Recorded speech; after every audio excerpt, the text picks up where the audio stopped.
The rain in Oak Haven didn't just fall, it punished the earth, washing away the sins of the living while the dead watched from the tree line.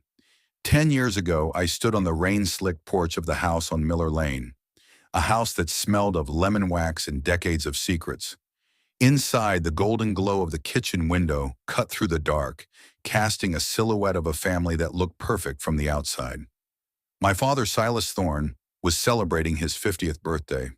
I could hear the clinking of expensive silverware against china and the booming, boisterous laugh of a man who thought he owned the world.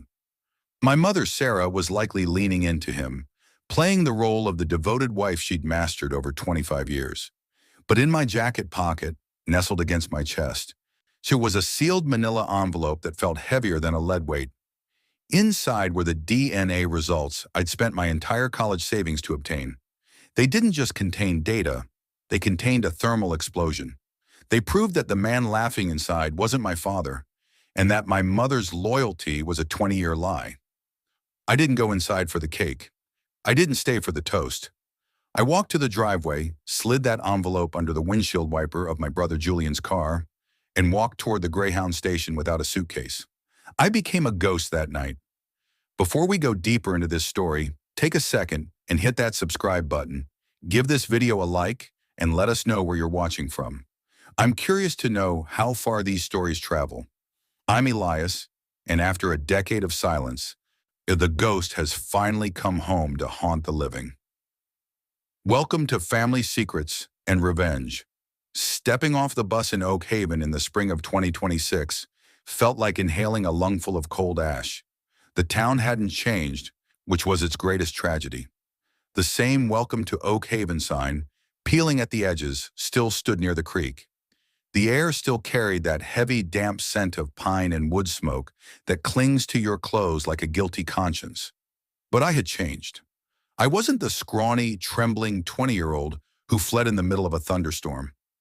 My hands were calloused from 10 years of hauling rusted steel on the Seattle docks. My face was a map of hard winters and harder choices. I had built a life under a different name, a life where nobody knew who Silas Thorne was. Yet every night for 3,650 days, I wondered what happened after Julian found that envelope. Did he burn it? Did he confront them? Or did the truth slowly erode the foundation of that house until everyone inside was drowning? I checked into a roadside motel under a fake name, the Pine Crest. The sheets smelled of industrial bleach, but it was better than the suffocating perfume of my mother's house. I sat on the edge of the bed, staring at a map of the county. I didn't come back for a reunion. I came back to see the wreckage. The drive to Miller Lane was a blur of landmarks that triggered unwelcome memories. There was the old diner where Silas used to tell me I'd never amount to anything. There was the high school where Julian won every trophy while I sat in the library trying to disappear. When I finally pulled up to the Thorne estate, the sight stopped my heart. The white paint, once pristine, was graying and flaking off like dead skin. The vibrant hydrangeas my mother used to obsess over, the ones she spent thousands of dollars on just to impress the neighbors, were replaced by choked weeds and cracked earth. A silver SUV pulled into the driveway, and a man stepped out. It took me a moment to realize it was Julian. He was only 32, but he walked like a man of 60. His shoulders were hunched, his eyes darting toward the front door with a look of pure exhaustion. The golden boy of Oak Haven looked like he'd been living in a war zone. Julian was always the one our father adored, the one who could do no wrong.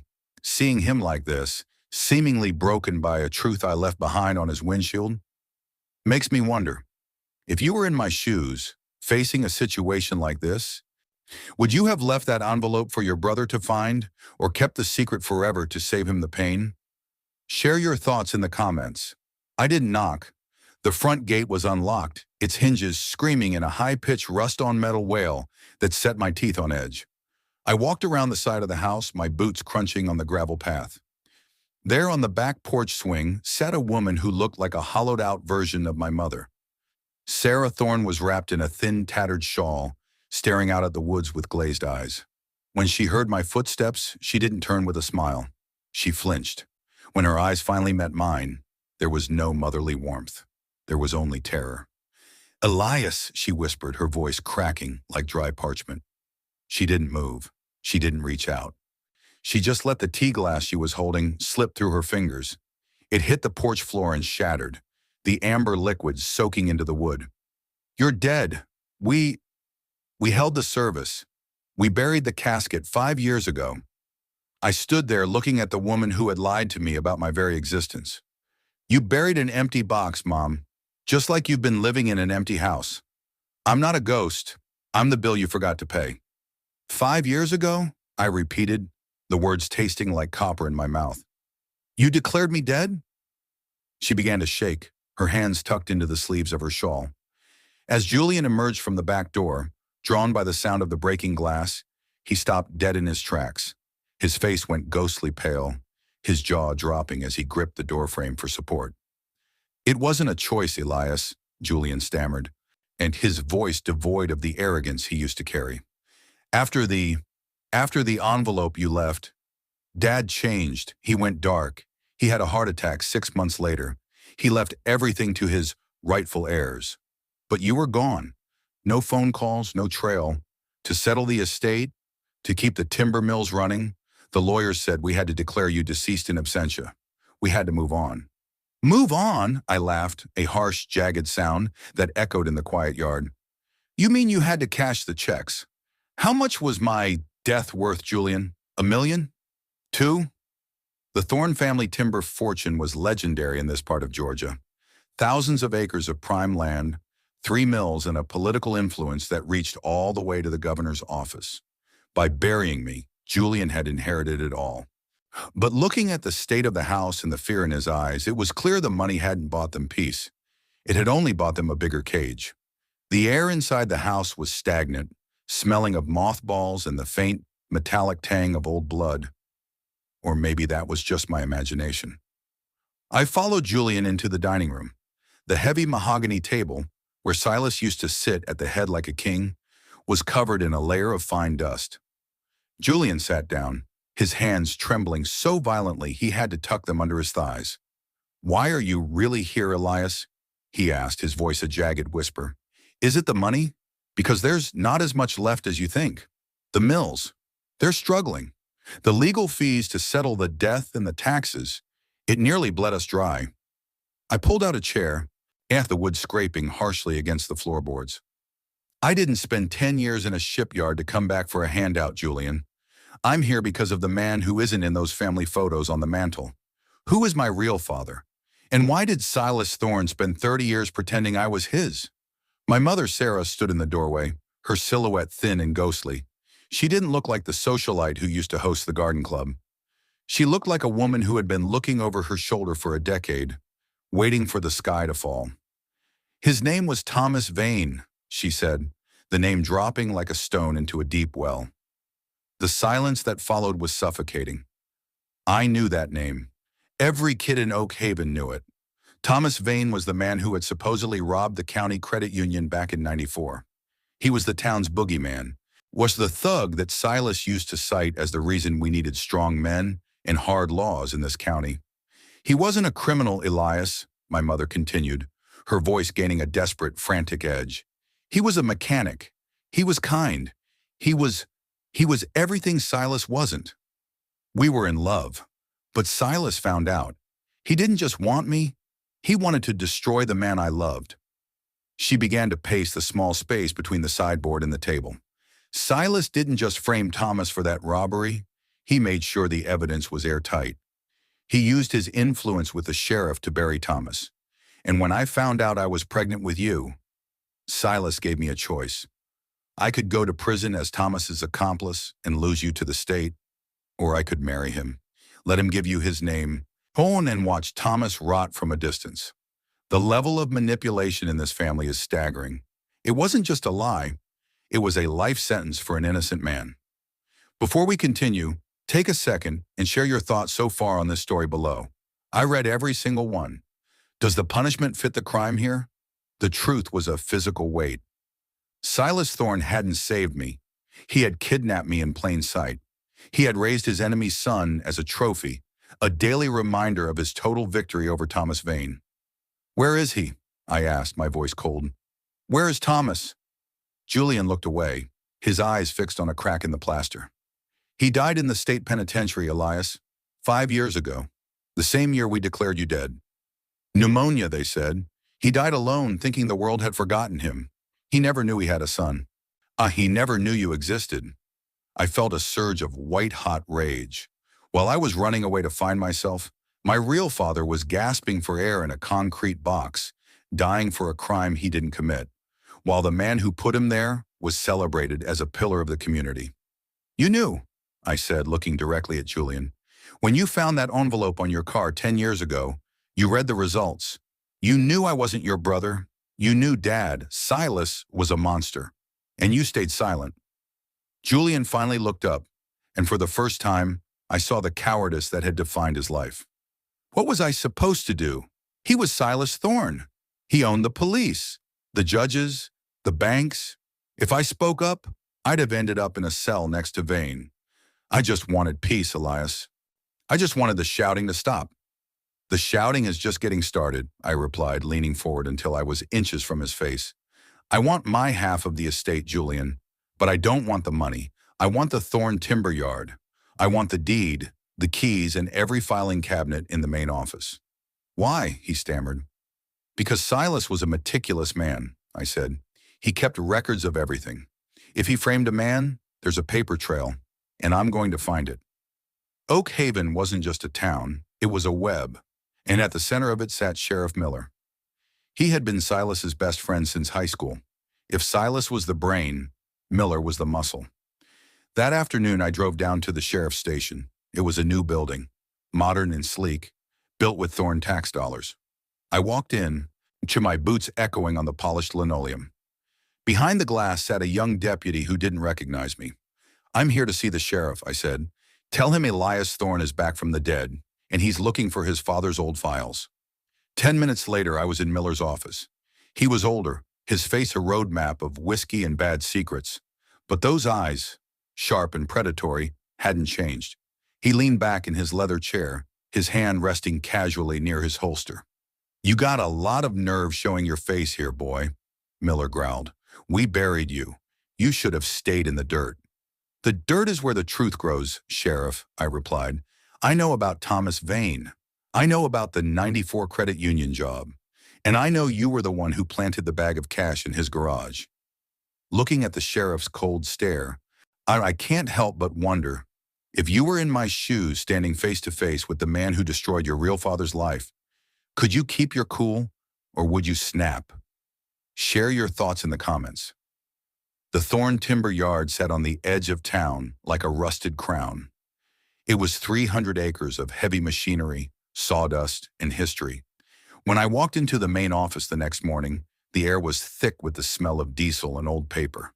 The clerks, women who had worked for Silas since I was in diapers, looked at me like I was a ghost that had forgotten to stay in the graveyard. I walked straight into Silas's old office. Julian had left it exactly as it was the day the old man's heart gave out. The heavy oak desk, the leather chair that smelled of expensive tobacco, and the wall of filing cabinets that held the true history of Oak Haven. I started with the 1994 ledger. Most people think revenge is a cinematic explosion, but in a town like this, revenge is a paper trail. I spent 12 hours in that dim office, fueled by black coffee and a decade of stored-up spite.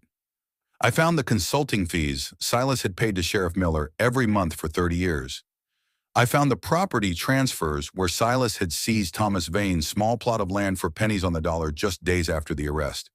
But then I found the real prize, a ledger marked miscellaneous losses. It wasn't losses at all. It was a list of payoffs to the judge who presided over Thomas Vane's trial and the witnesses who claimed they saw a man matching Vane's description fleeing the credit union. Looking at these names, men who are now the city councilors and deacons of this town, I realized the rot went all the way to the taproot. If you found a list like this, knowing it could destroy your entire hometown's reputation, but finally bring justice to your father, would you burn it or broadcast it? Share your thoughts in the comments. That night, I didn't go back to the motel. I went back to the house on Miller Lane. I needed to be in the space where the lies were born. My mother was already in bed, or pretending to be, But Julian was in the den, a half-empty bottle of bourbon on the table in front of him. "You're going to kill us all, aren't you?" he asked, his voice slurred but his eyes wide with a frantic, cornered animal look. "I'm just turning on the lights, Julian. If the cockroaches scatter, that's on them." I went up to my old bedroom. It was a preserved museum of a boy who didn't exist anymore. I knelt by the bed and felt for the loose plank I'd carved out when I was 12. Back then, it held comic books and stolen cigarettes. Now I reached in and pulled out a small, dented tin box. Inside was a Polaroid I had snatched from my mother's vanity years ago. In the harsh light of my flashlight, the image of Thomas Vane and my mother looked heartbreakingly young. They were leaning against an old Chevy, the sun setting behind them. On the back, in my mother's elegant script, "For our son, may he have your eyes and my heart." Beneath the photo was something I'd forgotten. A letter Thomas had managed to smuggle to her from the county jail before he was moved to the state pen. "Sarah, Silas told me what he did. He told me he'd keep the boy safe if I took the plea. Don't hate him, Sarah. Just make sure the boy knows he was wanted." Silas hadn't just framed him. He had blackmailed him into silence, using my life as the collateral. Before we go deeper, I would love to hear your point of view. Tell me what part hit you the hardest in my story and share your thoughts in the comments. The next morning, the sheriff wasn't waiting in his office. He was waiting at the timber yard gate with 3 deputies. The town was waking up, the log trucks idling in a line, their drivers watching the standoff with curiosity. "Elias," Miller said, stepping out of his cruiser. He wasn't wearing his hat, and the morning sun glinted off his bald head. "You're trespassing on Thorne property. Julian filed a restraining order this morning, but you need to clear out." I pulled the ledger from my bag, the one with the consulting fees. I didn't hand it to him. I held it up so the truck drivers could see it. "Is that what we're calling it now, Sheriff? Trespassing? Or are you just worried about page 42, where Silas Thorne recorded the $5,000 he paid you to clean up the Vane evidence?" The air went still. One of the deputies, a kid no older than 24, looked at Miller with a sudden, sharp flick of his eyes. The drivers started climbing out of their cabs. In a small town, the only thing faster than a secret is the gossip that kills it. I knew Miller would try to seize the books if I stayed there. I had already made copies. While I was distracting the sheriff at the yard, I had Julian's terrified assistant, a girl who hated the Thornes as much as I did, emailing the scanned ledgers to the Atlanta Journal-Constitution. "You can arrest me, Miller," I said, putting my hands behind my back. "But you can't arrest the internet. By noon, every news outlet in the state is going to know that the hero of Oak Haven was a common thief and a kidnapper." Miller's face turned a shade of purple I'd never seen on a human being. He reached for his cuffs, but his own deputy, the young kid, stepped in front of him. "Sir," the deputy said, his voice trembling but firm, "maybe we should wait for the State Bureau to look at those books first." The rebellion had started. The web was tearing. I walked away from the timber yard as the sirens of the state patrol began to wail in the distance. I went back to the house on Miller Lane one last time. My mother was sitting on the porch swing, the same place she'd been for 10 years. "It's over, Mom," I said. "The truth is out. Thomas is cleared." She looked at me, and for a second, the fog in her eyes cleared. She reached out and touched my face, her fingers cold and shaking. "He would have loved you, Elias. He spent every day in that cell talking to the walls as if they were you." "Then why didn't you fight for him?" I asked, the bitterness finally surfacing. "Because Silas told me if I did, you'd be the one who ended up in the dirt," she whispered. "I traded a man's life for a son's safety. I've spent 20 years realizing that was a bargain with the devil." By noon, Oak Haven wasn't a town anymore. It was a crime scene. The State Bureau of Investigation had swarmed the sheriff's office, carrying out boxes of files that had gathered dust for 30 years. The consulting fees Silas Thorne had paid weren't just bribes. They were the ledger of a kidnapped life. I stood on the sidewalk across from the courthouse, watching as they led Sheriff Miller out in handcuffs.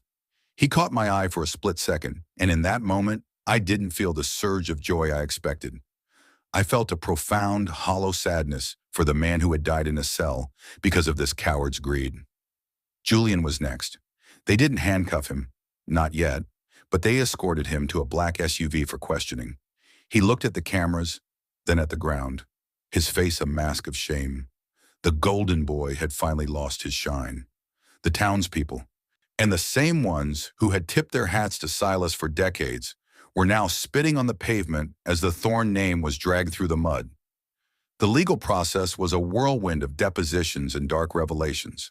The state prosecutor called it the most sophisticated case of judicial and familial fraud in Georgia history. But for me, the victory wasn't in the headlines. It was in a small, quiet room at the records office. I sat with a court-appointed advocate as they officially overturned Thomas Vane's 1994 conviction. They didn't just clear his name, they wiped the slate clean. They found the original DNA samples Silas had tried to destroy, confirming what I already knew.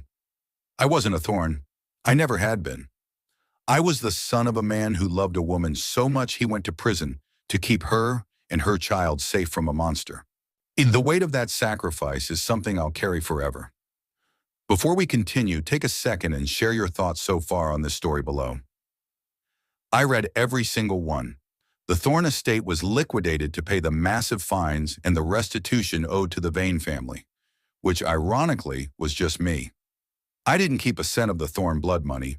I funneled every dollar into the Thomas Vane Justice Project, an organization dedicated to providing high-level legal defense for those who have been forgotten by the system.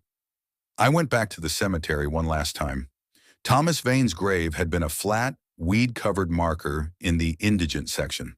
I had it moved. He now rests on a beautiful, sun-drenched hill overlooking the valley. The new headstone is simple, black granite, etched with the words, Thomas Vane, a father, a hero. Finally home. I stood there for a long time, the Georgia sun warming my back. I took my wallet out and looked at my new driver's license. It didn't say Elias Thorne, it said Elias Vane. The ghost had finally found a body to inhabit. I left Oak Haven that evening. I didn't look back at the house on Miller Lane, which was now boarded up and headed for a state auction. My mother had moved into a small assisted living facility in the next county, finally free from the shadow of Silas, though she still spent most days talking to the heir as if Thomas were standing there. As I drove past the Welcome to Oak Haven sign, I realized that revenge isn't about destroying people. It's about restoring the truth. Silas Thorne thought he could buy a family and bury a man's soul. He was wrong. Blood always finds its way back to the heart. I'm driving toward the coast now, toward a life where I don't have to look over my shoulder. The secrets are out. The revenge is complete. And for the first time in my life, I know exactly who I am. Thank you so much for joining me on this journey through the shadows of my past. This story has been a long time coming, and I truly appreciate you staying until the very end to see justice served. If you found this tale of truth and betrayal as gripping as I did, please hit that like button and subscribe to Family Secrets and Revenge for more deep dives into the stories that people try to bury. What would you have done if you found that photo in the floorboards? Would you have stayed to rebuild, or would you have walked away like I did? I'd love to hear your overall thoughts in the comments below. Your support means the world to me. Until next time, keep seeking the truth.